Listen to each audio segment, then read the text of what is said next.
नमस्कार, मेरा नाम है मानसी नेगी। पहाड़ की मिट्टी में घुला अपने हिस्से का रंग हूँ, मैं उत्तराखंड हूँ।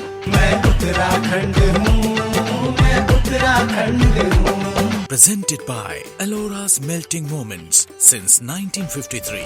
बहुत बार फैमिली से भी लड़ी, क्योंकि गांव एक ऐसी जगह है जहाँ से लड़कियों को बाहर भेजना बहुत आसान बात नहीं है। 10 बहाने होते हैं कि पता नहीं क्या कर देगी, क्या हो जाएगा। कि 2022 जो मेरे लिए था वो ये था कि हाँ, पूरा सबका हिसाब बराबर करने वाला कि हाँ। हमारे पास है पहाड़ जो जेनेटिकली यहाँ रहा है, वो स्पोर्ट्स में बहुत अच्छा कर सकता है, क्योंकि इन कंपेयर टू अदर्स जो यहाँ के बच्चों का कार्डियो है वो स्ट्रांग रहेगा। अब पोस्टिंग भी हाई एल्टीट्यूड में है तो लाइफ में भी हाई ही जाना है। जी बिल्कुल। वो कहते हैं ना कि अगर फैमिली साथ दे तो आसमान में भी जगह बन सकती है। तो मेरी फैमिली में भी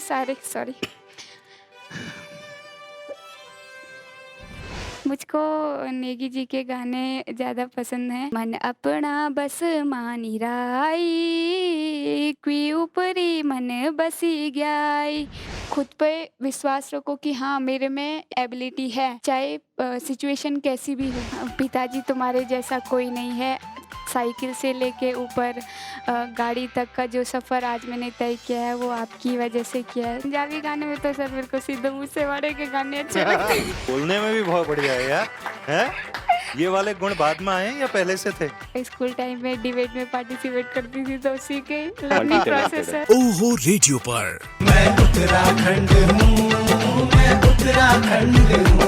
in association with RS Group of Companies, powered by Arogya Dham, the Hill City, Dehradun, supported by The Solitaire, Haridwar Bypass Road, Dehradun, banking partner Union Bank of India, style partner Capsons, Rajpur Road, Jharkhand, Dehradun, execution partner Creative Minds. कहते हैं कि जिंदगी एक खेल है, जो इसको खिलाड़ी की तरह खेलता है तो वो जीतता है, और जब आप जीतते हैं तो दुनिया आपके लिए तालियां बजाती है। नमस्कार, पहला प्रणाम, मैं हूं आरजे काव्य और ये है ओहो रेडियो इनिशिएटिव एलोराज मेल्टिंग मोमेंट्स प्रेजेंस मैं उत्तराखंड हूं। कुछ ऐसे लोगों की कहानियां जो अपने अपने क्षेत्र में बेहतरीन काम कर रहे हैं, उन्होंने अपना लोहा मनवाया, अपने लिए तालियां बजवाई। तो ऐसे ही लोगों की ये सीरीज, जिसके पहले एपिसोड में हम वेलकम करने जा रहे हैं मैं उत्तराखंड हूं सीरीज के आज के गेस्ट मानसी नेगी और अनूप बिष्ट, जहां मानसी नेगी को वर्ष 2022-23 के लिए उत्तराखंड राज्य सरकार द्वारा तीलू रौतेली पुरस्कार से सम्मानित किया गया। वहीं हाल ही में आयोजित वर्ल्ड यूनिवर्सिटी गेम्स में मानसी नेगी ने भारत का प्रतिनिधित्व करते हुए 20 किलोमीटर दौड़ स्पर्धा में कांस्य पदक जीता। मानसी नेगी ने पिछले साल गुवाहाटी में 11 से 15 नवंबर तक आयोजित 37वें नेशनल जूनियर एथलेटिक्स चैंपियनशिप में अंडर 20 महिला वर्ग की 10,000 मीटर वॉक रेस में स्वर्ण पदक जीता था। 2021 में राष्ट्रीय खेल में silver medal, university level competition में सिल्वर मेडल, खेलो इंडिया में राष्ट्रीय स्तर पर स्वर्ण पदक, नवंबर 2022 में नेशनल एथलेटिक्स प्रतियोगिता में स्वर्ण पदक जीता। और उनके कोच अनूप बिष्ट सम्मानित हैं देवभूमि उत्तराखंड द्रोणाचार्य पुरस्कार से। तो जोरदार तालियों के साथ स्वागत कीजिए आज के हमारे दोनों मेहमानों का। सबसे पहले तो आप दोनों का हमारे शो पे स्वागत है, जिसका नाम है मैं उत्तराखंड हूँ। Thank you. जी, कंग्रेचुलेशंस न केवल आपको बल्कि आपको भी, क्योंकि हम तो उस परंपरा से आते हैं जहाँ कहते हैं ना कि गुरु गोविंद दो खड़े काके लागो पाए, बलिहारी गुरु आपने गोविंद दियो बताए। तो गोविंद से मिलने का जो रास्ता है वो गुरुजी ही बताते हैं, तो गुरुजी को विशेष थैंक यू। धन्यवाद सर। जी, अनूप जी, आप ही से शुरुआत कर रहा हूँ और फिर मानसी पे आऊँगा। सबसे पहले आपकी मुलाकात कैसे हुई? कब ये आपके नज़रों में आई कि यार लड़की में वो बात है? ईयर 2018 जी। जब ये खेलो इंडिया स्कूल्स गेम्स में गोल्ड करके आई थी। जी। इसने जस्ट 10th पास किया था। इसको एक प्लेटफॉर्म चाहिए था कि ये बेसिकली रह रही थी चमोली में, गोपेश्वर में ट्रेनिंग कर रही थी। तो उसके बाद इससे ये सर्च कर रही थी कि कोई कोच मिले, एक ऐसा इन्वायरमेंट मिले कि इसकी जो परफॉर्मेंस है वो अप हो। तो इनके एक मैडम हैं लता जिंकवाड़, तो उनका मुझे कॉल आया कि सर कि एक बच्ची है, और क्योंकि पहले से जानता था इसको कि इसको आप ट्रेनिंग करवाइए। तो ईयर 2018 में ये मैडम लेके आई थी इसको। तो स्टार्ट विथ क्या कहते हैं, एक रेंट पे एक कमरा लिया था। उसके बाद इसने अपना ट्रेनिंग वहाँ स्टार्ट किया, क्योंकि मैं उस टाइम पे एथलेटिक कोच था Maharana Pratap sports college excellency wing में। और मेरे पास जो उस टाइम पे थे मनीष रावत ओलंपियन, ये Suraj Pawar youth Olympic silver medalist. तो अच्छा एक ग्रुप था। तो बेसिकली वो सारे रेस वॉकर्स थे, तो रेस वॉकर्स का एक हमारी अच्छी टीम थी। तो उसको ये ज्वाइन करना चाह रही थी, तो 2018 में फिर इसने हमको ज्वाइन किया। राइट। जी। तो मानसी, तब से लेके अब तक जो लेवल आपने अचीव करा है, बहुत मुश्किल होता है, स्पेशली जिन बैकग्राउंड से आप और हम जैसे लोग आते हैं। जब आज देखती हो, आज इस मंच पे भी बैठी हो, इतने सारे लोग यहाँ, बच्चे और समाज के अन्य क्षेत्रों से लोग जो इसको सोशल मीडिया डिजिटल माध्यम से भी देखेंगे, अप्रिशिएट करते हैं, तो अप्रिसिएशन बहुत अच्छी लगती है जब कामयाबी मिल जाती है। लेकिन कई बार लाइफ में ऐसा समय भी आता है जब ये लगता है कि यार ये हो नहीं रहा है, या जो हम क्रैक करना चाह रहे हैं वो कोड क्रैक नहीं हो रहा है। तो कैसे शुरुआत हुई? यस सर, जैसे बेसिकली मैं स्पोर्ट्स से मेरा इंटरेस्ट पहले ही से ही था, क्योंकि मेरा भाई जो था वो हॉकी प्लेयर था। और गांव से आकर शहर में ट्रेनिंग करना, वो मेरे लिए एक नया प्लेटफॉर्म भी था वहाँ पर। और आप जैसे देखोगे कि गांव में लड़कियां सारा काम करती है, फिर भी उनको कोई ऐसे खेल से जोड़ता नहीं। मार्केट भी जाएँगे तो 10 बहाने मारने पड़ते हैं कि घूमने जाना है। तो स्पोर्ट्स ही एक ऐसा था जिसमें फ्री घूमो। और जब पता चला स्कूल में कि स्पोर्ट्स एक्टिविटी होती है और दूर जाना पड़ता है, तो रनिंग इवेंटों में पार्टिसिपेट करके चले जाते थे। इस तरीके से खेल की शुरुआत हुई। फिर स्कूल भी मुझे अच्छा मिला, क्योंकि सबसे पहले स्कूल ही एक ऐसा प्लेटफ़ॉर्म है जहाँ बच्चों को प्राइमरी लेवल से स्पोर्ट्स से जोड़े रखते हैं। तो जिस स्कूल में मैं पढ़ती थी, नेशनल पब्लिक स्कूल गोपेश्वर में, वहाँ के प्रिंसिपल और जो पीटीआईज़ टीचर होते थे, तो हमारा गोपेश्वर स्टेडियम एक ऐसा स्पोर्ट्स हब भी मान सकते हैं, क्योंकि वहाँ पे क्रॉस कंट्री होती है। हर साल में कम से कम 5-6 क्रॉस कंट्री होती है। तो और जो क्रॉस कंट्री में पार्टिसिपेट करते हैं उनको प्राइज़ डिस्ट्रीब्यूशन मिलता है, तो एक अलग सी खुशी मिलती है कि अब की बार मैं भी भागूँगी और मेरे को भी प्राइज़ मिलेगा। तो इसी प्राइज़ के चक्कर में घर वाले भी भेज देते थे कि जाओ तुम खेल के आओ। फिर फ्रेंड सर्कल भी अच्छा था, तो इसी तरीके से मैंने क्रॉस कंट्री में भाग लेना शुरू किया। स्कूल से स्कूल में टीचरों ने भी सपोर्ट किया, और फिर स्कूल में भी अच्छा प्लेटफ़ॉर्म था। ऐसे-ऐसे करके मेरा स्पोर्ट्स करियर शुरू हो गया। तो इससे पहले वॉकिंग से पहले मैं रनिंग इवेंट करती थी, और मेरे को ट्रैवलिंग का भी शौक है। मुझे ऐसा नहीं है कि अकेले जाना पड़े, तो टिकट कहाँ जाना है वो पता होना चाहिए, और चली जाती थी। तो एक पैशन भी था और स्पोर्ट्स भी था, और एक रिस्पॉन्सिबिलिटी भी थी कि नहीं, अगर गए हैं तो जाना है, खेलना है, अच्छे से खेलना है। फिर जब और बाहर अवेयरनेस देखा कि कैसे और भी मेडल लेके आ रहे हैं, हम डिस्ट्रिक्ट में ले आ रहे हैं, स्टेट में ले आ रहे हैं, तो नेशनल में क्यों नहीं ले सकते हम मेडल। तो इस तरीके से अच्छे-अच्छे स्पोर्ट्स एथलीट मिले, अच्छे कोचेज़ मिले जिन्होंने नया-नया अपना एक्सपीरियंस शेयर किया। तो इस वजह से मेरे को अच्छा लगा, और एक वो होता है ना अंदर से वाइब आना पॉज़िटिव कि मेरे को इस फ़ील्ड में जाना है और इसके लिए काम करना है। बहुत बार फैमिली से भी लड़ी, क्योंकि गाँव एक ऐसी जगह है जहाँ से लड़कियों को बाहर भेजना बहुत आसान बात नहीं है। 10 बहाने होते हैं कि पता नहीं क्या कर देगी, क्या हो जाएगा। लड़कों को तो फिर भी छूट मिलती है कि जाओ, उनकी मर्ज़ी होती है, लड़कियों के साथ ऐसा नहीं होता है। तो सही समय पे सही टीचर्स मिले, स्कूल के जितने भी अच्छे पीटीआई हैं, आज उनकी सपोर्ट की वजह से मैं यहाँ पे हूँ, और अच्छे कोचेज़ भी मिले। तो उन सबको भी थैंकफुल करना चाहूँगी। शायद वो अपनी ड्यूटी सही से ना निभाते उस टाइम, तो शायद आज मैं यहाँ पे भी ना होती। तो ये खेल का जर्नी तो बहुत लंबा है, पर ये एक स्टार्टिंग बेस है। जी। तो लड़कियों के लिए कहा जाता है सोने की बाली बड़ी पसंद आती है, और तुम तो सीधा सोने का मेडल ही ला रही हो आजकल। तो फर्स्ट टाइम जब मेडल आया, वो फील कैसा होता है उस वक्त पे? यस सर, जो मेरा 2018 में पहला स्कूल नेशनल गोल्ड आया, उससे पहले मैं रनिंग भी करती थी। मैंने जो खेल का जो स्टार्ट किया वो 2000 स्कूल टाइम से किया, पर 2016, 17, 18 इस तरीके से मैं आगे नेशनल कॉम्पिटिशन में भाग ले पाई। पहले मैं रनिंग करती थी, 800 में मैंने स्कूल एसजीएफआई गेम खेला, उसमें मैं जस्ट ऐसे ही गई नेशनल खेलने क्योंकि केरला जाना था अदर स्टेट। तो उस टाइम मैं नेशनल खेलने गई थी और 2016 की बात है और मेरे पापा की डेथ भी हो गई थी उस टाइम। तो उसके बाद मेरे लिए स्पोर्ट्स करना बहुत टफ़ भी था और ऊपर से मैं दूसरी स्कूल चेंज करना हुआ मेरा।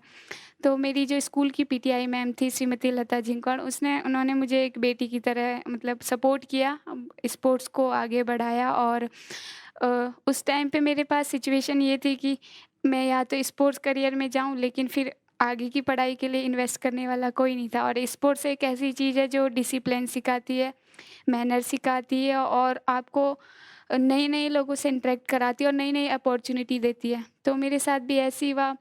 2017 में मैंने अपना इवेंट चेंज करके रेस वॉकिंग किया। रेस वॉकिंग में मैं 5th हो गई। 5th होने के बाद मेरा खेलो इंडिया का सिलेक्शन हो गया। 2018 वो पहला कॉम्पिटिशन था नेशनल लेवल का जिसमें मैंने गोल्ड लिया। फिर उसके बाद मेरा हाई स्कूल था 10th वहीं से। उस टाइम भी मेरे पे 2 सिचुएशन थी, या तो मैं पढ़ाई के क्षेत्र में आगे चले जाऊँ या मैं खेल के क्षेत्र में आगे जाऊँ। और बोर्ड के एग्ज़ाम देने के बाद मेरे पे खेल के लिए सपोर्ट करने के लिए मैडम आगे आई और मेरी 10th में भी अच्छी परसेंटेज थी, 82.8 परसेंटेज मेरा 10th में था। और फिर मेरे को ये था कि अब मैं पढ़ाई में जाऊँगी तो आगे इन्वेस्ट नहीं हो पाएगा कोई। स्पोर्ट्स में ये था कि ट्रैवल करना है, दूसरा चीज़ नई-नई चीज़ें सीखनी है। तो इस वजह से मैं देहरादून आ गई और सर के पास रही। और उसी समय सर जूनियर नेशनल के कैंप में दिल्ली में था, वहाँ पे थे। तो फिर मेरे को ये हो गया कि सर वहाँ हैं, मैं इतने दूर आ गई। तो उस टाइम मेडल तो आ गया था, एक प्लेटफ़ॉर्म भी मिल रहा था, बट ये होता है कि हमारे पास कोई टारगेट हो तो उस पे काम करना। तो देहरादून आके मैंने बहुत सारी चीज़ें सीखी। बहुत बार मेरा मतलब गोपेश्वर में ये था कि मैं 3 किलोमीटर रेस वॉक में फर्स्ट आई। तो बहुत लोगों ने ऐसे बोला देहरादून आके कि तू गोपेश्वर में रह के भी गोल्ड मेडल लेके आ रही है, तो देहरादून आके क्या हो गया? मतलब एक डिमोटिवेट वाला तरीका अपनाना शुरू कर दिया कि यहाँ आके तेरा कुछ नहीं हो रहा है, जहाँ है वहीं रह। पर मैं जिस जगह से निकली हूँ वहाँ क्या प्लेटफ़ॉर्म था और मुझे बाहर क्या नई चीज़ दिख रही थी, तो वो डिफ़रेंस मैंने देखा और मैं देहरादून आ गई सर के पास। थोड़ा देहरादून में स्ट्रगल भी रहा, बहुत बार मन करा मैं छोड़ के चले जाऊँ, वही पुराना हुआ भी। हाँ। पर स्पोर्ट्स के अच्छे टीचरों की वजह से, अच्छे एडवाइज़रों की वजह से मेरे को कहा कि 4-5 महीने तू यहीं रह। तेरे को अगर स्कूल से दिक्कत आ रही है तो वैसे बता, स्पोर्ट्स में कोई परेशान कर रहा है तो वैसे बता, बस 5 महीने तो यहाँ रह। अगर तेरे से होता है, अगर तेरे को अच्छा लगता है तो यहाँ रह, नहीं लगता है तो फिर हम नहीं बोलेंगे। तो मैंने देखा, नई-नई चीज़ें सीखी और मेरे को एक प्लस पॉइंट ये भी था कि जिस ट्रेनिंग ग्रुप में मैं काम आई, वहाँ पे ऑलरेडी इंटरनेशनल मेडलिस्ट थे। ओलंपिक एक सपना है। और Olympic already Rio de Olympic Manish भैया जो हैं उत्तराखंड के, अभी इंस्पेक्टर पोस्ट पे हैं यहाँ पे पुलिस विभाग में। तो उनको एक तो होता है इतने बड़े सेलिब्रिटी को अपने साथ ट्रेनिंग करके एक अंदर से मोटिवेशन अपने आप ही आ जाता है।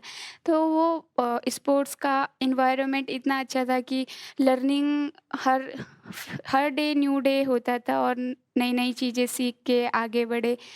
और मेरे को भले ही सर की ट्रेनिंग में स्टार्ट में मेरे को किसी भी टीचर के पास जाती है तो टाइम लगता है, कम से कम 1 साल, 1.5 साल उसका ट्रेनिंग प्लान समझने में और क्या एम है इस तरीके से। तो मैंने भी नहीं आए मेरा मेडल, फर्स्ट आया ही नहीं उसके बाद। फिर कम से कम मेरे को 2022 मतलब 4 साल का वेट करना पड़ा। जबकि सर की ट्रेनिंग में रहते हुए मैंने सीनियर के कॉम्पिटिशन, जूनियर में तो गोल्ड था दूसरी जगह, लेकिन जब देहरादून आई वहाँ मेरा सेकंड हो गया, थर्ड हो गया, सेकंड हो गया, थर्ड हो गया, सारे कॉम्पिटिशन ऐसे हो गए। फिर लॉकडाउन लग गया। हुँ। फिर लॉकडाउन फेज़ भी बहुत स्ट्रगल था। वो फेज़ ये था कि उस फेज़ में मुझे ये समझ आया कि कौन सच में सपोर्टिव है और कौन नहीं है। तो एक 2022 जो मेरे लिए था वो ये था कि हाँ, पूरा सबका हिसाब बराबर करने वाला कि हाँ, 2022 में मैंने 4 साल बाद जो मेरा एक सपना था कि मैं इंटरनेशनल कॉम्पिटिशन पर इंडिया को रिप्रेज़ेंट करूँ। 22 में मैंने पहला गोल्ड जीता और कंपटीशन भी खेल के आई वर्ल्ड एथलेटिक चैम्पियनशिप दिल्ली में। फिर उसके बाद मैंने कुछ टाइम और ट्रेनिंग करी। फिर हमारा 36 नेशनल गेम होता है, उसमें सीनियर कैटेगरी में मैंने 20 किलोमीटर रेस वॉक में पार्टिसिपेट किया। वहाँ हमारा प्रिपरेशन किसी और टारगेट को लेके था, लेकिन वहाँ पे ट्रेनिंग अच्छी थी इसलिए हमारा सिल्वर आ गया। फिर उसके बाद अंडर 23 में मेरा गोल्ड आ गया। फिर उसके बाद अगेन दोबारा गोल्ड आ गया विद नेशनल रिकॉर्ड। फिर अगेन गोल्ड आ गया नेशनल रिकॉर्ड।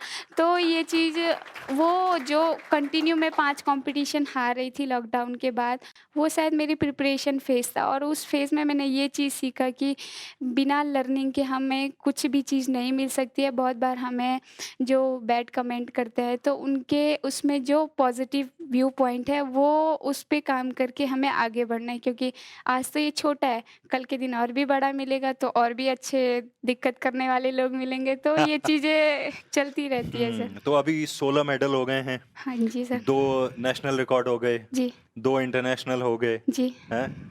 अब सीधा फिर एक ओलंपिक भी कर दो यार। सर कोशिश जारी रहेगी।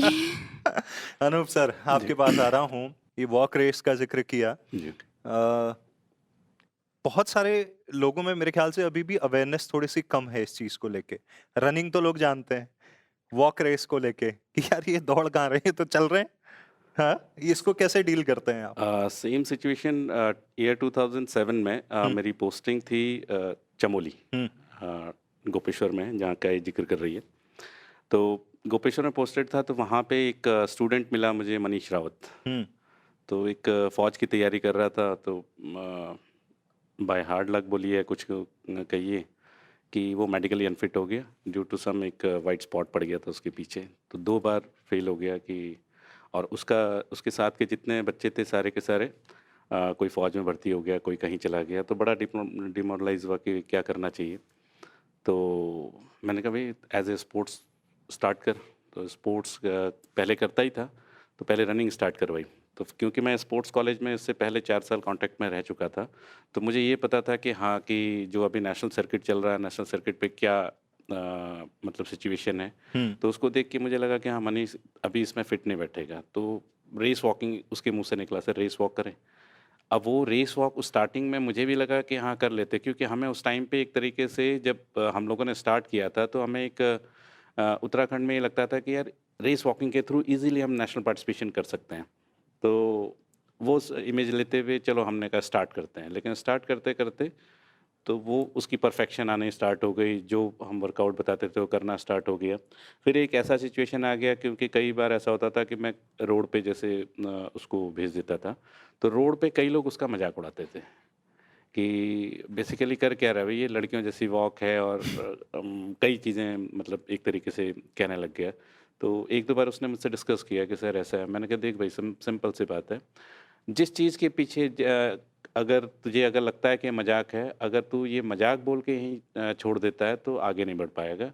ये सारी चीज़ें हर हर किसी का मतलब टांग खींचने वाले 100 लोग हैं, और अगर इसे पॉजिटिव वे में रहे कि हाँ नहीं, मुझे एज़ पर परफॉर्मेंस करके इनको जवाब देना है, तो मैंने कहा वो चीज़ अगर कर सकता है तो उसने उस चीज़ को किया। उसके बाद कई लोग हंसे और हंसते रहे, कोई बात नहीं। फिर उसके बाद जब उसका नेशनल मेडल आया, तब उसके बाद लगा कि अरे ये भी कोई इवेंट है।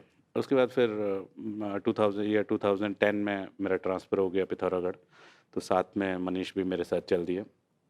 तो लोगों को लगा कि मनीष गया कहाँ। उसके बाद वहाँ से प्रिपरेशन स्टार्ट किया, फिर वो जर्नी स्टार्ट हुई। जूनियर से सीनियर में आया, सीनियर के बाद फिर उसकी भी, क्योंकि जूनियर के बाद सीनियर का एक बहुत बड़ा गैप होता है, तो 2-3 साल तक कहीं मेडल नहीं थे। लोग क्वेश्चन करते थे कि यार वो मनीष को तुम ले गए थे, क्यों उसकी लाइफ स्पॉइल कर रहे हो। तो फिर उसके बाद अचानक से मनीष आया कि हाँ ठीक है, नेशनल मेडल किया, नेशनल कैंप में किया गया। उसके बाद एशियन चैम्पियनशिप क्वालिफाई कर गया। फिर करते करते एक ऐसा फेस आया, पुलिस ज्वाइन कर लिया था। पुलिस ज्वाइन कर वर्ल्ड पुलिस गेम्स में मेडल किया, विद रिकॉर्ड के साथ गोल्ड किया।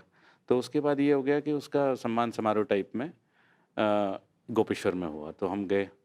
तो फिर वो कहता है कि सर कि कभी ये शहर मुझे मतलब एक तरीके से कुछ लोग इसमें मजाक उड़ाते थे, और आज यही शहर, आज सिचुएशन गोपेश्वर शहर की ऐसी हो गई है कि मेरा घर गोपेश्वर से 13 किलोमीटर आगे मंडल घाटी सिरोली पड़ता है।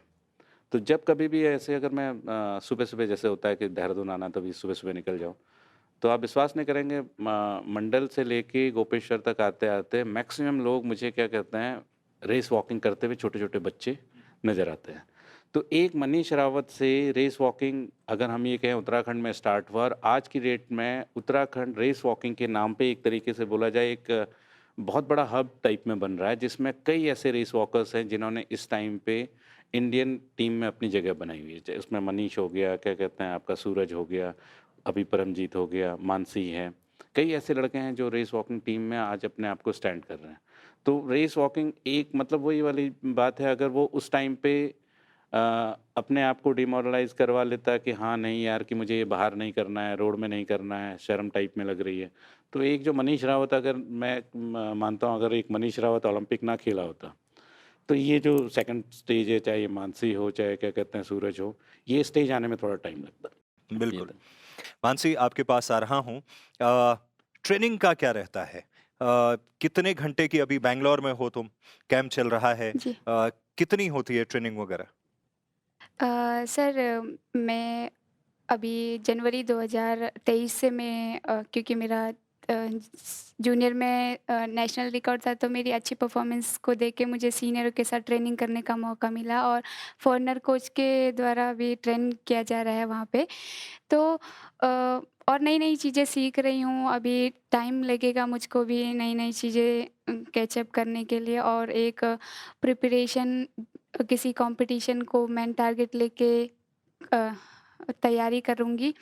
और अभी जब से मैं 2023 से नेशनल कैंप में हूँ, तब से मेरा परफॉर्मेंस अच्छा है, और मैंने अभी हाल में ही वर्ल्ड यूनिवर्सिटी कॉम्पिटिशन में टीम चैंपियनशिप में इंटरनेशनल कॉम्पिटिशन में ब्रॉन्ज मेडल विन किया है। और मुझे खुशी है क्योंकि मैं सीनियरों के साथ कॉम्पिटिशन कर रही हूँ और उनसे मैं नई-नई चीज़ें सीख रही हूँ, और आने वाले टाइम में और अच्छा सीखूँगी, तो मैं अपने जूनियरों को भी अच्छी एडवाइस देने की कोशिश करूँगी। तो बेसिकली जो एक ट्रेनिंग प्लान होता है वो किसी टारगेट को अचीव करने के लिए किया जाता है।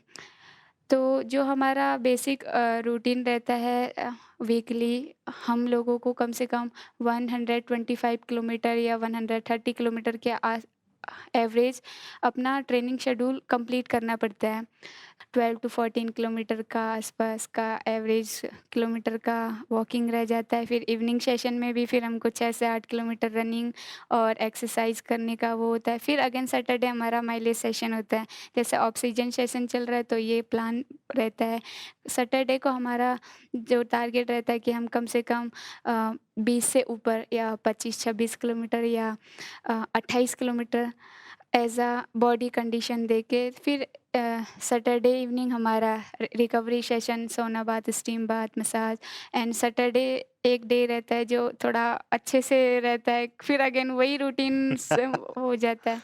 कष्ट तो बहुत है जीवन में, हैं? हाँ, हाँ लोगों जी। को मतलब देखने में बड़ा ईज़ी लगता है ना, जी, लेकिन वो जी। जो ट्रेनिंग है, वो ऐसा लगता है कि मतलब फौजी ट्रेनिंग चल रही है। युद्ध हो रहे हो, नहीं हो रहे हो, रोज़ बिल्कुल। ट्रेनिंग है आपकी। जी। हाँ, बिल्कुल। फौजी से मुझे ध्यान आया, कर्नल राज्यवर्धन सिंह राठौड़ ओलंपियन है, हम सब जानते हैं। 3 बरस पहले देहरादून में ही मेरी मुलाकात हुई उनसे, और क्योंकि वो स्पोर्ट्स से जुड़े हुए हैं, मैं जब उनका इंटरव्यू कर रहा था, तो उन्होंने एक बड़ी अच्छी बात बोली कि काव्य, ये जो राज्य है उत्तराखंड, क्योंकि उनका ससुराल है अल्मोड़ा, तो उन्होंने कहा कि फौज में तो बहुत लोग आते हैं, हमें सेकंड अगर यहाँ पे लाइनअप अपना तैयार करना चाहिए तो वो स्पोर्ट्स में करना चाहिए, क्योंकि जेनेटिकली यहाँ पे लोग स्पोर्ट्समैनशिप की उनमें भावना भी है, और अंदर से भी वो उस चीज़ के लिए तैयार हैं। इस चीज़ को आप कैसे देखते हैं? देखिए, जो सबसे बड़ी चीज़ है, जैसे आप कह रहे हैं राज्यवर्धन राठौर जी का ज़िक्र आया, उनसे मिलने का एक हमें मौका मिला ईयर 2018, जब जब वो वो मिनिस्टर थे। स्पोर्ट्स मिनिस्टर थे। जी। उस टाइम पे एक हमारा स्टूडेंट है सूरज पवार, हुँ, वो फर्स्ट इंडियन हुआ था जिसका ट्रैक इवेंट में यूथ ओलंपिक में मेडल उसने किया था। हुँ, उसी साल लक्ष्य सेन भी सेम यूथ ओलंपिक में उसका भी सिल्वर था। तो एक मतलब प्राइज़ डिस्ट्रीब्यूशन सेरेमनी थी जिसमें सूरज को तो आना ही था, वहाँ से डायरेक्ट आया था, और मुझे भी मतलब यहाँ से एक इन्विटेशन था कि एज़ ए कोच आपको भी उस फंक्शन में मिलना है। तो राज्यवर्धन राठौर जी जब पूरा फंक्शन कंप्लीट हो गया, फंक्शन कंप्लीट होने के बाद वो आए, कि जैसे लक्ष्य से मिले, फिर सूरज से मिले, कह रहे फिर उनका वही अपनापन कि क्या कहते हैं, यार तुम्हें पता है मैं भी वहीं मेरी भी मतलब जड़ें वहाँ हैं। तो इंटरेक्शन इस टाइप में किया कि एक हम अब होता ही है कि एक बहुत बड़ी सेलिब्रिटी ऊपर से हमारे स्पोर्ट्स मिनिस्टर, तो हमने कहा कि सर फ़ोटो। तो एक फ़ोटो उन्होंने हम जस्ट इजीली खड़े हुए थे, कह रहे नहीं फ़ोटो ऐसे नहीं ऐसे खींचते हैं। तो राज्यवर्धन राठौर सर अ, एकदम बीच में खड़े हुए, उस उनका क्या सूरज का मेडल आगे किया, और नेक्स्ट डे की वो क्या कहते हैं टाइम्स ऑफ इंडिया की वो फ़ोटो में वो छपा। अच्छा। वो आज भी मैं क्या कहते हैं कि फ़ोटोग्राफ्स करके मैं अपने पास संभाल के रखा हूँ। तो उनका भी उस टाइम पे ये कहना था कि हमारे उत्तराखंड में बहुत पोटेंशियल है, और क्या कहते हैं कि उत्तराखंड जो आपसे बोला कि जैसे स्पोर्ट्स स्पोर्ट्स में बहुत कुछ अच्छा कर सकता है। इसी उसमें अगर मैं बोलूँ कि हाँ, स्पोर्ट्स एक क्या कहते हैं, लोग कहते हैं ना ये पहाड़ी राज्य है। हुँ। इसमें बहुत सी मतलब एक तरीके से पहाड़ का पानी, पहाड़ की जवानी, पहाड़ के काम, तो लोग कहते हैं कि नहीं यार। लेकिन मेरा ये मानना है कि जो चीज़ जो संसाधन हमारे पास हैं पहाड़। तो पहाड़ है, और बीइंग एथलेटिक कोच मैं ये मानता हूँ कि पहाड़ में इतना कुछ है। सबसे बड़ी चीज़ है कि हमारा जो क्या कहते हैं पहाड़ है, जो लोकल बच्चा है, जो यहाँ का जो नागरिक है, जो जेनेटिकली यहाँ रहा है, वो स्पोर्ट्स में बहुत अच्छा कर सकता है, क्योंकि उसका cardio in compare to others, उनका जो यहाँ के बच्चों का कार्डियो है वो स्ट्रॉन्ग रहेगा। हुँ। बेसिकली जितना हम ट्रेनिंग करके अपने हार्ट को क्या कहते हैं साइज़ एंड शेप बड़ा कर रहे हैं, कार्डियो कैपेसिटी हम बढ़ा रहे हैं, वो ऑलरेडी हमारे क्या कहते हैं इनबिल्ट हमारे उसमें जेनेटिकली हमारे पास है। तो मेरा ये मानना है कि जो उत्तराखंड राज्य है, जो इंडोरेंस बेस्ड रनिंग है, इंडोरेंस बेस्ड रनिंग में आप या इंडोरेंस बेस्ड जो क्या कहते हैं गेम्स हैं, उसमें हम बहुत अच्छा कर सकते हैं। जैसे एथलेटिक्स में हम बहुत अच्छा कर रहे हैं, और भी आगे हम अच्छा कर सकते हैं। आप अगर इससे पहले देखिए, अगर उत्तराखंड राज्य जब नहीं बना था, यूपी के समय पे आप देख लीजिएगा, तो उस टाइम पे जितने मैक्सिमम फुटबॉलर्स आपको इसी क्षेत्र के मिलेंगे। जैसे इसमें बहुत बड़ा एग्जांपल हमारे देवेंद्र बिस्सी सर हैं। ये यहाँ से निकले हुए हैं, और क्या कहते हैं अंतर्राष्ट्रीय स्तर तक इन्होंने अपना अच्छा वो किया। कई ऐसे टैलेंट्स हैं जो कार्डियो रिलेटेड गेम्स हैं, जैसे बॉक्सिंग्स हैं। मैक्सिमम बॉक्सर्स का क्या कहते हैं दबदबा उस टाइम पे उत्तराखंड बेस्ड हुआ करता था। बेसिकली वो मैक्सिमम बॉक्सर कहाँ मिलते थे, आपकी पिथौरागढ़ साइड हुँ। से। तो जितने भी endurance based running, endurance based game है, उसमें हम बहुत अच्छा कर सकते हैं। अगर कोई ये कहे पहाड़, पहाड़ से ये हमें एडवांटेज है, और हमें करना चाहिए। और जैसा कि हमारा जो स्पोर्ट्स डिपार्टमेंट है, इसी उसमें हम लोग डेवलप करने जा रहे हैं अपना एक क्या कहते हैं अपना high altitude centre Ransi Pauri में, हुँ। जो कि क्या कहते हैं कि किसी भी राज्य का के द्वारा बनाया गया पहला हाई एल्टीट्यूड सेंटर है, और देश का ये दूसरा हाई एल्टीट्यूड सेंटर डेवलप हो रहा है। अगर अगर हमारा वहाँ पे हाई एल्टीट्यूड सेंटर बन गया, तो आने वाले टाइम पे जो हम जो नेशनल गेम्स हम लोग करवा रहे हैं, या जो अपकमिंग जो गेम्स आ रहे हैं, उसमें हमारे जो एथलीट्स हैं, हमारे जो प्लेयर्स हैं, उनके लिए बहुत अच्छा एक प्लेटफॉर्म और एक बहुत बढ़िया ज़रिया मिलेगा, जिससे कि वो अपना जो मेडल टैली है हमारे उत्तराखंड की नेशनल लेवल पे, वो अच्छा कर पाएगी। बिल्कुल। क्योंकि आप दोनों यहाँ पे हैं, कोच सर भी हैं और मानसी भी है, बहुत सारे बच्चे भी हैं और स्पोर्ट्स से जुड़े हुए तमाम सारे लोग यहाँ पे हैं। मैं आपने देवेंद्र बिष्ट जी का ज़िक्र किया था, मैं उन्हीं से चाहूँगा कि वो आपसे कोई सवाल अगर पूछना चाहें। ओएनजीसी में सीनियर मैनेजर हैं वो, अंतर्राष्ट्रीय लेवल पे हिंदुस्तान को रिप्रेज़ेंट कर चुके हैं फुटबॉल के अंदर, चीफ सेलेक्टर भी थे ओएनजीसी के और वाइस प्रेसिडेंट भी हैं फुटबॉल एसोसिएशन के उत्तराखंड के। मैं देवेंद्र बिष्ट जी से निवेदन करूँगा कि वे अपना सवाल पूछेंगे। हाँ, सबसे पहले तो मैं दोनों को बहुत-बहुत बधाई और शुभकामनाएँ दूँगा और बहुत अच्छा कार्यक्रम कराया है कि स्पोर्ट्समैन्स को जो एक प्लेटफ़ॉर्म इस सोशल मीडिया के माध्यम से मिला है और निश्चित तौर पे हमारे लोग इससे मोटिवेट भी होंगे। और मेरा जो क्वेश्चन है अनूप से है, कोच से, जो कि द्रोणाचार्य भी हमारे उत्तराखंड से इनको अवार्ड मिल चुका है। तो उनसे मैं ये उम्मीद करना चाहूँगा कि मेरे ख्याल से आपने जहाँ एक्सीलेंसी सेंटर था जो देहरादून में, यहाँ पे तो हमारे कई प्रतिभाओं को निखार कर आपने राष्ट्रीय और अंतर्राष्ट्रीय स्तर तक तो पहुँचाया है। अब मैं आगे जहाँ आपकी पोस्टिंग हो गई है, मैं क्या उम्मीद करूँगा कि ऐसी प्रतिभाएं और वहाँ से निकलेंगी, अब मानसी की तरह नाम रोशन करेंगी हमारे उत्तराखंड का। जी क्योंकि जॉब में ट्रांसफ़र एक सामान्य प्रक्रिया है, एज़ पर जैसे जो कि मुझे नया टास्क मिला है, जो मेरा नया जो वर्किंग प्लेस है जिला खेल कार्यालय पौड़ी में, और रांची स्टेडियम जिसको डेवलप करने की मेरे को ड्यूटी दी गई है, उसके साथ-साथ क्योंकि ये एक एडमिनिस्ट्रेशन वर्क है, लेकिन क्योंकि मैं मानता हूँ कि मेरा जो प्लस पॉइंट है वो कोचिंग पॉइंट है और कोचिंग से ही जो मुझे नाम पहचान जो मिली है, मुझे कोचिंग से मिली है। तो मेरा पूरा का पूरा फ़ोकस रहेगा कि क्या कहते हैं, जो मेरा प्लस पॉइंट है उसे हमेशा प्लस ही रखूँ और उसके साथ कॉम्प्रोमाइज़ ना करूँ, क्योंकि और अभी उसी को लेते हुए, अभी क्योंकि मेरे को वहाँ पे गए हुए 4 महीने के आसपास हो गया है और हमने वहाँ पे भी अभी कोचिंग स्टार्ट की है। कुछ लोकल्स बच्चे हमारे उसमें जुड़े हैं, प्लस जो कुछ बच्चे यहाँ के थे वो वहाँ चले गए हैं। तो ऐसी मैं पूरी उम्मीद करता हूँ कि जो परफ़ॉर्मेंस हमने यहाँ दिया है स्पोर्ट्स कॉलेज में रह के, उस पे हम कोशिश करेंगे उससे प्लस ही हो, नीचे आने की हम कोशिश ना करें। और क्योंकि मैं एक ऐसी जगह गया हूँ जहाँ की जैसा पहले मैंने ज़िक्र किया कि एक रांची स्टेडियम मतलब एक तरीके हाई एल्टीट्यूड सेंटर के रूप में डेवलप कर रहे हैं, तो वहाँ से रिज़ल्ट्स लेके उस सेंटर को और ज़्यादा मतलब एक तरीके से नेशनल सर्किट पे हम लोग हाइलाइट करने की कोशिश करेंगे थ्रू परफॉर्मेंस। अब पोस्टिंग भी हाई एल्टीट्यूड में है तो लाइफ में भी हाई ही जाना है। जी, बिल्कुल। बिल्कुल, शुभकामनाएं हमारी। मानसी के लिए सवाल, यूआईएचएमटी और सीआईएमएस के बच्चे यहाँ पे हैं, कौन पूछना चाहेगा? कॉन्ग्रेचुलेशंस। सो मैम, मेरा क्वेश्चन ये है कि आप भी हमारी एज की होंगे, तो हमारी एज में एक अपने आप पे फोकस करना एक बहुत बड़ी बात होती है कि कभी ऐसा हो जाता है, डिस्ट्रैक्शंस बहुत सारे होते हैं। सो एक वो चीज़ है कि आप अपने आप पे फोकस कैसे करते हैं, अपने आप को फोकस्ड कैसे रखते हैं, और एक चीज़ ये है कि आप अपना टाइम मैनेज कैसे करते हैं। क्वेश्चन अच्छा है। सबसे पहले आपके पास एक एम होना चाहिए, क्योंकि फोकस आपको डिस्ट्रैक्शन करने के लिए बहुत सारे वे हैं।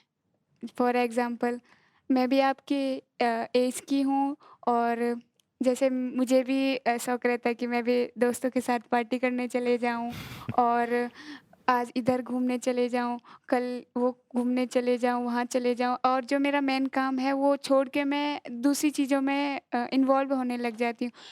ये तब होता है जब हमारे पास कोई एम नहीं होता है।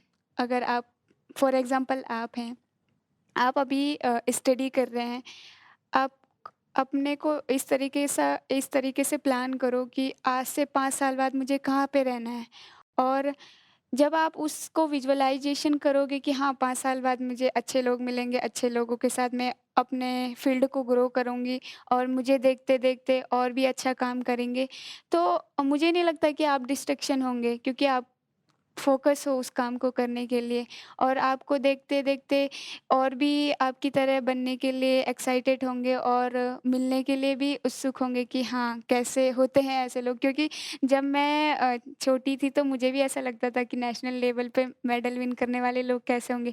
आज जब उनके साथ पोडियम पे खड़े होते हैं और मेडल विन करते हैं तो फिर ऐसा सोचते हैं ये भी वैसे ही थे जैसे आज हम हैं। तो बस ये है कि अपने को एक एम दो, जो उस पे काम करो, और सबसे बात है कि जिस एम को टारगेट करते हैं हम, उसमें डिफ़िकल्टी बहुत आती है। बहुत बार सुनना भी पड़ता है, बहुत बार फ्रस्ट्रेशन भी होता है। उस टाइम हमें बस ये चीज़ देखनी है कि इसमें क्या पॉज़िटिव वे है और इसको हम किस तरीके से अपने अच्छे ढंग से कर सकते हैं। और हमेशा मैं यही कहना चाहूँगी कि लर्निंग प्रोसेस पे काम करें, क्योंकि आज अगर वो काम गलत हो सकता है तो क्या पता उसमें जो गलती रह गई है उसको हम इम्प्रूव करके और अच्छा कर सकते हैं। क्योंकि अगर गलत करेंगे तो हमें गलत का पता है कि हाँ, इस ये काम हमने किया था इस तरीके से गलत हो गया, लेकिन अब हम इसको कैसे सुधार सकते हैं वो हमें पता है। और सबसे मेन जो मैं कहना चाहूँगी कि बिलीव, खुद पे विश्वास रखो कि हाँ, मेरे में उस चीज़ को बदलने की एबिलिटी है, चाहे सिचुएशन कैसी भी हो। तो ये 3-4 पॉइंट हैं। मुझे लगता है कि अगर इन चीज़ों को आप फ़ॉलो करोगे तो डेफ़िनिटली आप ग्रो करोगे। Thank you. मतलब ये स्पोर्ट्स में ही नहीं, ये बोलने में भी बहुत बढ़िया है यार। हैं? ये वाले गुण बाद में आए या पहले से थे? नहीं सर, वो स्कूल टाइम में डिबेट में पार्टिसिपेट करती थी तो उसी के मल्टी लर्निंग प्रोसेस टैलेंटेड है। सर। जोरदार तालियां एक बार। देखिए भाई, ये मैं उत्तराखंड हूँ, आप सब लोग देख रहे हैं और ये एक उत्तराखंड है जो अब खड़ी होती है और बेबाक होके अपनी बात रखती है। तो ये वाक़ई में बहुत कमाल है। आगे बढ़ेंगे, कुछ और लोग हैं, उनके सवाल लेंगे, लेकिन उससे पहले आज हमको मुस्कुराती हुई मानसी दिख रही है जो अपनी अचीवमेंट्स के बारे में बात कर रही है और जैसा कि उन्होंने आपके आंसर में भी कहा, बड़ी अच्छी बात कि भई एक आप अपना टारगेट बना के चलिए। मैं कुछ दिनों पहले ही सोशल मीडिया पे एक रील देख रहा था, उन्होंने बड़ी अच्छी बात बोली कि लाइफ में जब कुछ अचीव करना है ना, 10 साल के प्लान बनाइए। जैसे आप 5 साल का कह रही थी कि 10 साल के प्लान बनाइए और फिर वो 10 साल की मेहनत को कोशिश करिए कि 1 साल में हम कैसे अचीव कर सकते हैं। जब आप ये चीज़ रखेंगे, तो उसके आस-पास आप 1 साल में ही पहुँच जाएँगे और बचे हुए 9 साल में सोचिए आप कहाँ पहुँच जाएँगे। तो इसलिए उस लेवल की कोशिश, उस लेवल की मेहनत और सबसे पहले आपके अपने प्लान्स होना बहुत ज़रूरी है, जैसा कि मानसी ने कहा। और हम सब उत्तराखंड वासी, क्योंकि वो इतने सारे गोल्ड जीत रही है, तो हमने ओलंपिक वाला ऑलरेडी प्रेशर डाल दिया है उसपे कि भई एक और चाहिए वाला। तो मानसी, आपके पास आ रहा हूँ, जानना चाहूँगा क्योंकि फ़ादर साहब का आपने ज़िक्र किया कि वो बीच में नहीं रहे तो कहीं न कहीं डिस्टर्बेंस आई होगी। उसके बाद घर में मेरे ख़्याल से ब्रदर हैं और मदर हैं।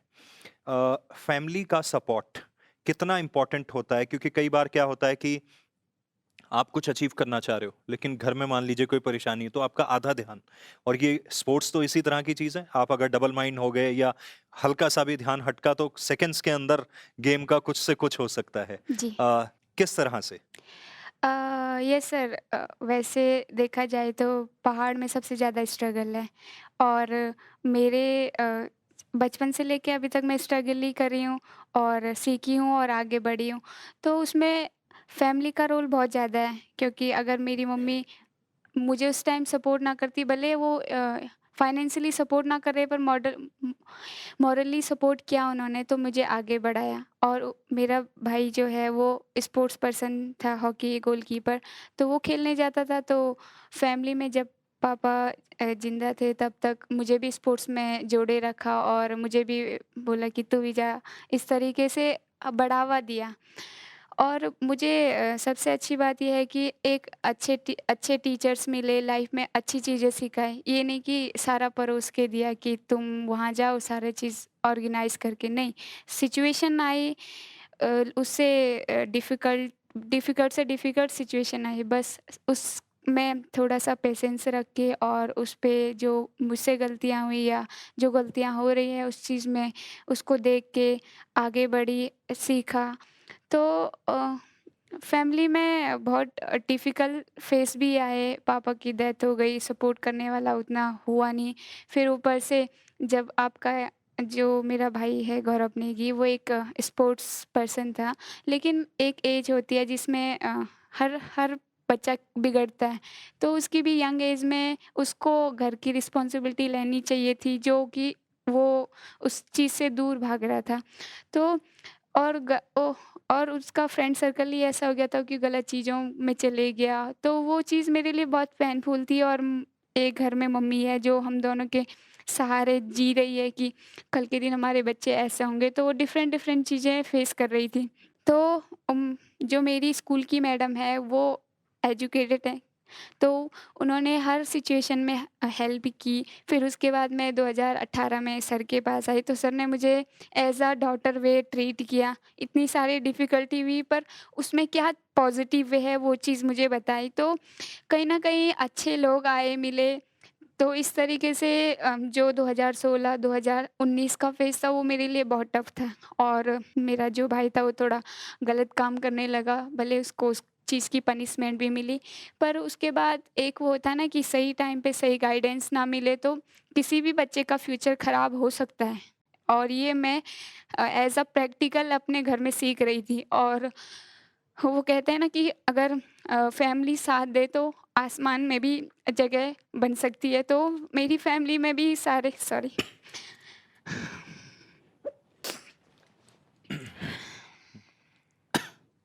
ओके। जी। तो वो फ़ेज़ थोड़ा टफ़ था, लेकिन वो कहते हैं ना अगर जब हम कुछ अच्छा काम करते हैं तो भगवान भी हमारा साथ देता है। तो मैं जब लॉकडाउन फ़ेज़ के बाद सर के पास ट्रेनिंग करने आई, सर की ट्रेनिंग में रहते हुए मैं कम कम से कम 5 कॉम्पिटिशन लूज़ की इसी कंडीशन की, क्योंकि जब हम कोई टारगेट अचीव करते हैं तो सारा ध्यान हमारा वहाँ रहता है, और ऊपर से मेरी फैमिली ऐसी थी कि थोड़ा डिस्टर्बेंस हो ही जाता था, क्योंकि मैं दूर हूँ, घर में कोई नहीं है, भाई उस तरीके के काम करने लगे। तो वो फ़ेज़ मेरे लिए बहुत टफ़ था, लेकिन वो कहते हैं ना, भगवान भी नज़र रखता है। तो इसी तरीके से मुझे 2022 में जब मैं मेडल विन किया, तो मुझे एक संस्था में डीएवी कॉलेज में as a chief guest invite किया गया। तो वहाँ पर मेरी मुलाकात श्री एडवोकेट ललित जोशी जी सर से हुई, जिनका आज सीएमएस कॉलेज है, और मुझे इतना नहीं पता था कि ये इनका बहुत बड़ा इंस्टीट्यूट है। तो इन्होंने मुझे अपने कॉलेज में as a chief guest invite किया कि आइए हमारा कैंपस, हम कैंपस के स्टूडेंट देख के और अच्छा आपसे बहुत चीज़ें सीखेंगे। तो मेरे को वो चीज़ अच्छा लगा, और सर ने मुझसे पूछा कि आपके फैमिली बैकग्राउंड क्या है, हम किस तरीके से सपोर्ट कर सकते हैं। तो जब मैंने अपने भाई की प्रॉब्लम उनके सामने रखी, तो उन्होंने मेरे को काफ़ी हेल्प की। तो उसके बाद जो जो उन्होंने उसकी काउंसलिंग करके उसको आगे इतना अच्छे तरीके से उसको उस चीज़ से हटाकर एक अच्छा और एक इंसान बनाया। तो ये बहुत मायने रखता है, क्योंकि पैसा आज हर कोई कमा रहा है, लेकिन जो दुःख के टाइम साथ दे के उसको इम्प्रूव करके और विश्वास करके अ, सुधार सकता है, तो ये सबसे बड़ी बात है। तो इस तरीके से उन सर को भी मैं थैंकफुल करना चाहूँगी, क्योंकि न जाने कितने पेरेंट्स ऐसे हैं जिनके बच्चे इस तरीके की हालत में हैं और वो चाह के भी कुछ नहीं कर सकते हैं। तो उन्होंने भी बहुत सारी नई-नई स्कीमें चलाई हैं, जैसे एजुकेशन से जोड़ेंगे तभी अवेयर होंगे। तो इस तरीके के प्रोग्राम को देख के शायद और भी बच्चे मोटिवेट हों, आगे लड़ें और उस चीज़ को उस चीज़ गलत चीज़ों में ना पड़ें, अपने लिए एक एम बनाएँ और आगे काम करें। तो ये फ़ेज़ेज़ मेरे लिए बहुत टफ़ था, लेकिन मैंने ज़िंदगी की जो जंग है, वो किस तरीके से लड़नी है और इसमें किस तरीके से पेशेंस रखना है, वो मैंने अपने घर और अपने फैमिली के स्ट्रगल से सीखा। तो मुझे लगता है कि मुझे तो सही समय पे सपोर्ट मिला। तो ऐसे ही बहुत सारे गाँव दूर-दराज में ऐसे खिलाड़ी हैं जो करना चाहते हैं। उन पेरेंट्स से मैं ये रिक्वेस्ट करना चाहूँगी कि वो अपने बच्चों को समझें और उनको स्पोर्ट्स से जोड़ें। भले क ना वो, अगर वो इंटरनेशनल नहीं बन सकता है, कम से कम अगर स्पोर्ट्स से जुड़ा रहेगा, तो स्पोर्ट्स एक ऐसा फ़ील्ड है जहाँ प्लेयर डिसिप्लिन भी सीखता है, एम बनाना भी सीखता है, लर्निंग सीखता है, ट्रैवल सीखता है, लोगों से कैसे बात करनी है, कैसे बात नहीं करनी है, कहाँ जाना है, कहाँ वो करना है। तो ये सारी चीज़ें कहीं न कहीं डेवलप करती है, और एजुकेशन में तो है ही, एजुकेशन विदाउट एजुकेशन कुछ भी नहीं है। तो ये थी मेरी छोटी-सी स्ट्रगल स्टोरी। नहीं नहीं, वो स्ट्रगल के बाद में जो मुस्कान आई है, एक बार उसके लिए जरा जोरदार तालियां भाई। देखिए, पानी भी कहते हैं ना पहाड़ में मीठा तब लगता है जब 10 किलोमीटर चल जी, लो, बिल्कुल। तो वो पानी अपने आप मीठा लगने लगता जी, है ना। बिल्कुल। बैठे बैठे तो पानी पीने की भी इच्छा नहीं होती। हाँ जी। शहरों में आमतौर पे लोग नहीं कहते यार प्यास ही नहीं लगती। क्यों नहीं लगती है? क्योंकि कुछ काम ही नहीं हो रहा है, कुछ ऐसा हो ही नहीं रहा है। तो अनूप, ललित जोशी जी का जिक्र आया था। ललित भाई, मैं आपके पास आऊंगा, टीम से रिक्वेस्ट करूंगा कि माइक पहुंचाएं।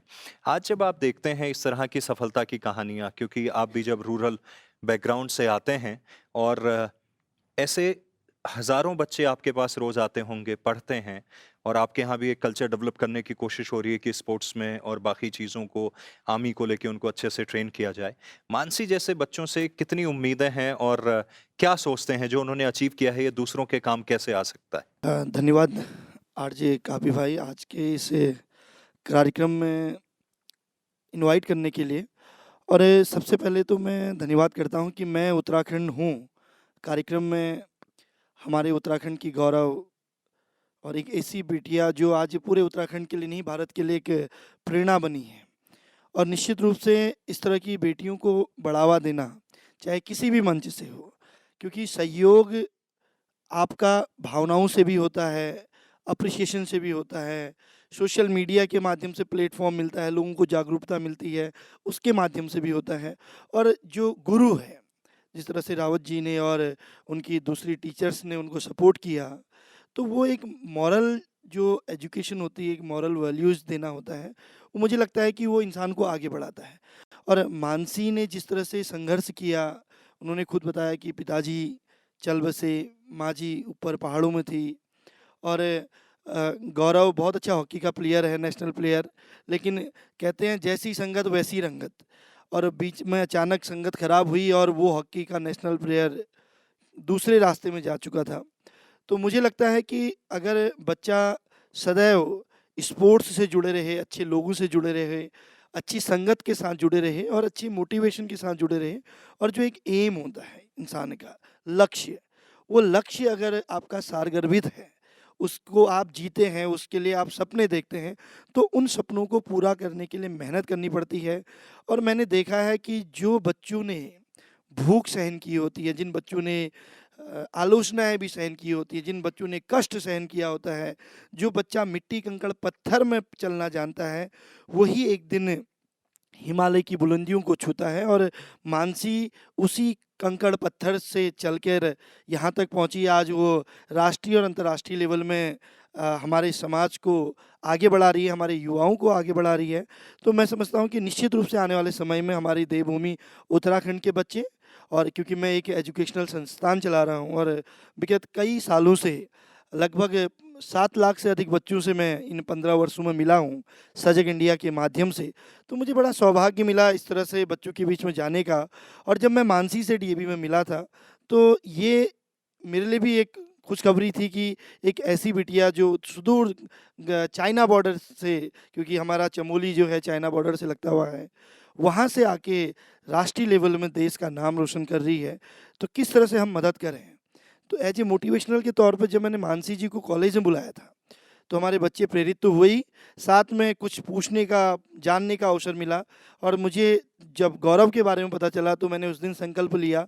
मैंने कहा, बहन देखो, मैं तुम्हारे खेल के बारे में बहुत नहीं जानता हूँ, लेकिन जो एक आपकी टेंशन है, जो आपकी चिंता है, क्योंकि माँ के लिए उसका बेटा बेटी दोनों बराबर होते हैं, और बेटा अगर सुधर जाए तो माँ और ज़्यादा उसको एक सहारा मिलता है, क्योंकि ऑलरेडी उनका भी पति इस दुनिया में अब नहीं है।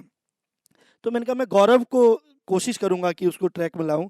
और मैं बड़ी खुशी के साथ कह सकता हूं, और मानसी को भी पता है कि आज गौरव अपनी पढ़ाई के साथ साथ मिशन एजुकेशन का एक हिस्सा है, और नशे के खिलाफ पूरे प्रदेश में जो हम अभियान चला रहे हैं उसका ब्रांड एम्बेसडर भी है। और निश्चित रूप से गौरव फिर से खेल के साथ साथ अपने माँ बाप के लिए, अपने समाज के लिए करेगा। जब गौरव बदल सकता है, जब मानसी संघर्ष करके यहाँ पहुँच सकती है, तो मैं समझता हूँ इस देश का युवा, हमारे प्रदेश का युवा जरूर आगे बढ़ेगा। क्या बात है, जोरदार ताली। तो अभी तक तो गौरव मानसी नेगी के घर का गौरव है, उम्मीद करते हैं उत्तराखंड का भी गौरव बने। आया भी है भैया। बहुत बढ़िया। तो बहुत सारी सीरियस बातें तो हमने कर ली, जी। स्ट्रगल भी सुन लिया, तुम रो भी गई है, होता ही है, पहाड़ वाले हैं, हर तरह का इमोशन होता है लाइफ में। हाँ जी सर। तो ये बताओ, जब तुमको इतना घूमने फिरने का शौक है, कभी मन में जैसे तुमने कहा दोस्तों के साथ चलो यार पार्टी करने भी जाते हैं, है ना, जी और क्या इंटरेस्ट है? सर, मेरे को लर्निंग चाहे वो कुछ भी हो, क्योंकि मेरी मम्मी ने यही सिखाया है, सीखा हुआ कहीं नहीं जाता है, सीखना पड़ता है और सीखा हुआ हर जगह काम आता है। हाँ। गांव से लेके चाहे वो झाड़ू मारना हो, चाहे ऊपर पोडियम पे मेडल विन करना हो, तो वहाँ से लेके वहाँ तक के जितने भी काम होते हैं, चाहे गांव में जो गांव में लड़कियां रहती है वो काम भी करना, स्कूल में जो पढ़ाई वाली लड़कियां रहती है जिस तरीके से उनका रूटीन वो भी किया हुआ है, स्पोर्ट्स पर्सन को कैसे रहना वो भी किया हुआ है, और एक एथलीट बनना वो भी किया हुआ है। तो जो वो जर्नी है वो एक लर्निंग के थ्रू वो सारी चीज़ें मिली है। तो ये चीज़ें बस बढ़ रहा है आगे, और आगे भी लर्निंग प्रोसेस पे काम कर रहे हैं, और अच्छा सीखेंगे और आगे बढ़ते रहेंगे। हाँ। और क्या शौक हैं, जैसे म्यूजिक का हो, फिल्में देखने का हो, ट्रैवल हो, रीडिंग का हो, इनमें से क्या कुछ? अ, मेरे को जैसे स्पोर्ट्स तो मेरे को अच्छा लगता है, और जैसे गढ़वाली गाने भी अच्छे लगते हैं, और पंजाबी गाने भी अच्छे लगते हैं, हाँ। और अलग-अलग स्टेट में जो कल्चर वियर करना होता है उसके साथ फ़ोटो खिंचाना, और ड्रेसिंग सेंस हाँ। वो भी अच्छा लगता है। और गढ़वाली गाना कौन सा फेमस तुम्हें जो सबसे ज्यादा पसंद है? मुझको नेगी जी के गाने ज़्यादा पसंद हैं। कौन सा, कोई एक? जैसे हाल में ही नेगी जी का वो वाला गाना आया था, जो पहाड़ पे था कि जैसे वो जंगल जाती है और वन विभाग अच्छा, का श्याली रामदेई। शाही रामदेई हाँ, और टिहरी डैम का तो 2 लाइन और सुनाओ ना कोई गाना, हाँ? कोई जो तुम सुनाना चाहो। सर मेरे को तो बेड़ू को ही अच्छे से आता है। बाकी तो वो बेड़ू लिरिक्स पाको में हमारा आलू है, जब कुछ समझ में नहीं आ रही आलू की सब्जी बना दो, हैं? नहीं बिल्कुल। चलो बेड़ू पाको ही सुना दो आज। नहीं और भी बहुत सारे तो गाने सुना दो ना फिर एक कोई 2 लाइन का। हम्म, एक गाना है उनका बहुत पुराना यनित पहली कभी नहीं वे कभी नहीं वे कभी नहीं वे अब वेत ज्ञान वे ज्ञान वे ज्ञान वे मन अपना बस मानी राई क्वी ऊपरी मन बसी गयाई हो क्वी ऊपरी मन बसी गयाई और उनका एक होता बेड़ुबा को तो वो तो फेमस है अच्छा, बाकी पंजाबी गाना कौन सा पसंद है जो हाँ? गाती हो अक्सर, एथलीट वगैरह थोड़ा पंप अप करने के लिए, मतलब थोड़ा एनर्जी के लिए? पंजाबी गाने में तो सर मेरे को सिद्धू मूसेवाले के गाने अच्छे लगते हैं लीजेंड्स क्योंकि अब तो वो रहे नहीं लेकिन जी। उन्होंने अपने गाने में जो एज अ यूथ के लिए कुछ कुछ गाने ऐसे बनाए हुए हैं जिससे सच में यूथ को इंस्पायर होना चाहिए और क्योंकि जब मैंने उनकी स्टोरी सुनी थी तो वो भी एक मिडिल क्लास फैमिली से बिलोंग करते थे और एज अ बड़े आर्टिस्ट बने म्यूज़िक इंडस्ट्री में और बहुत सारे चीज़ों पे उन्होंने काम भी किया नेम भी मिला वर्क भी किया सोशल वर्क भी किया और क्योंकि अगर हम सारे लोगों में कुछ ना कुछ स्पेशल होता है तो जो पॉजिटिव वे पॉइंट है उसको देख के आगे बढ़ो तो हर एक चीज़ कुछ ना कुछ सिखाता है तो मुझे भी वो गाने अच्छे लगते हैं क्योंकि मैं उन गानों से अपनी स्टोरी रिलेट करती हूँ और कहीं ना कहीं जब मुझे एज अ नेगेटिव फील होता है तो उस गाने को हाई वॉल्यूम में सुन के चार्ज अप हो जाती हूँ कौन सा गाना है? बहुत सारे हैं। जैसे सिद्धू, कौन सा एक पर्टिकुलर सॉन्ग जिससे सबसे ज्यादा बिल्कुल एनर्जी आ जाती है? हाँ एक वो है उसका नित्य कंट्रोवर्सी गरेट मिलोगी वाला और डियर माँ करके लाइक मम्मी को रिमेम्बर करता है कि ये पूरी दुनिया ऐसी है एक तू ही है जो तेरी नज़रों में मैं सबसे महान हूँ और सबसे आगे हूँ और एक फादर के लिए डेडिकेट है उनका गाना कि पिताजी तुम्हारे जैसा कोई नहीं है साइकिल से लेके ऊपर गाड़ी तक का जो सफ़र आज मैंने तय किया है वो आपकी वजह से किया है तो इस वाह। तरीके के बहुत सारे गाने अगर उस चीज़ को एज अ ध्यान से सुनोगे तो बहुत बढ़िया। नहीं सबकी अलग अलग चॉइस होती है और हाँ। मेरी ये अच्छा, लाइफ में कौन लोग हैं जिनसे बहुत इंस्पायर्ड हुई हो या किसी भी फील्ड के हो सकते हैं जो इंस्पायर करते हो? हर आदमी कहीं देखता है तो लगता है ना यार ये लेवल है, अचीव करना है अपने फील्ड में।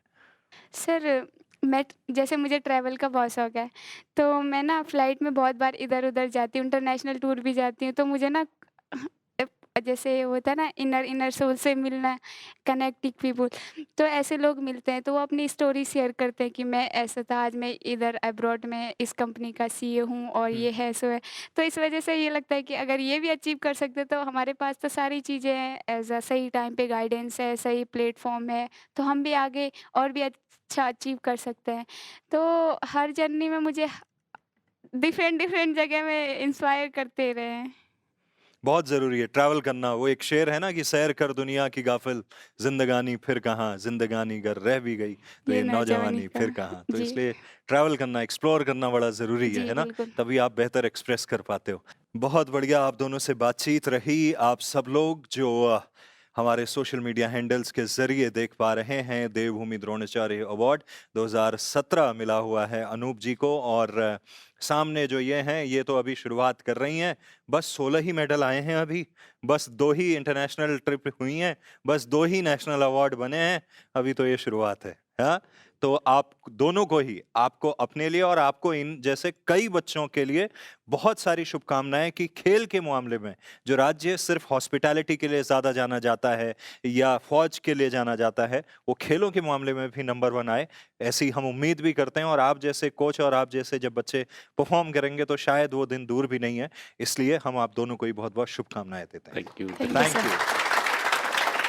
तो अब क्योंकि ओहो रेडियो का ये इनिशिएटिव मैं उत्तराखंड हूँ, पहाड़ की मिट्टी में घुला अपने हिस्से का रंग हूँ, मैं उत्तराखंड हूँ। जब हम बात कर रहे थे कि इस इनिशिएटिव को कैसे धरातल पे उतारा जाए इसके सीजन 2 को, तो सबसे पहले हमारे साथ जुड़े एलोराज मेल्टिंग मोमेंट्स और वहीं से हमारे साथ में द्रोण आए हुए हैं। मैं जोरदार तालियों के साथ में उनका भी स्वागत कर रहा हूं कि वे एक बार मंच पे आएंगे। और मंच पे आने से पहले मैं आपसे रिक्वेस्ट करूंगा एक बार आप माइक वहीं पे पहुंचाएं। उन्होंने बीच में ज्वाइन किया था। मैं उत्तराखंड हूँ सीरीज के साथ जुड़ने का अनुभव कैसा रहा? पहला एपिसोड है ये, और क्योंकि आप खुद 70 सालों से बेकरी के मामले में, मतलब मैं ये कह सकता हूं कि भाई इस देश में अगर देहरादून शहर को बेकरी प्रोडक्ट्स के लिए, आईएमए के लिए और बाकी चीज़ों के लिए तो जानते ही हैं, एफआरआई और सिविल सर्विस की तैयारी और वो सारी चीज़ों के लिए इंस्टीट्यूशन वाइज, लेकिन बेकरी के मामले में एलोरास का जवाब नहीं है।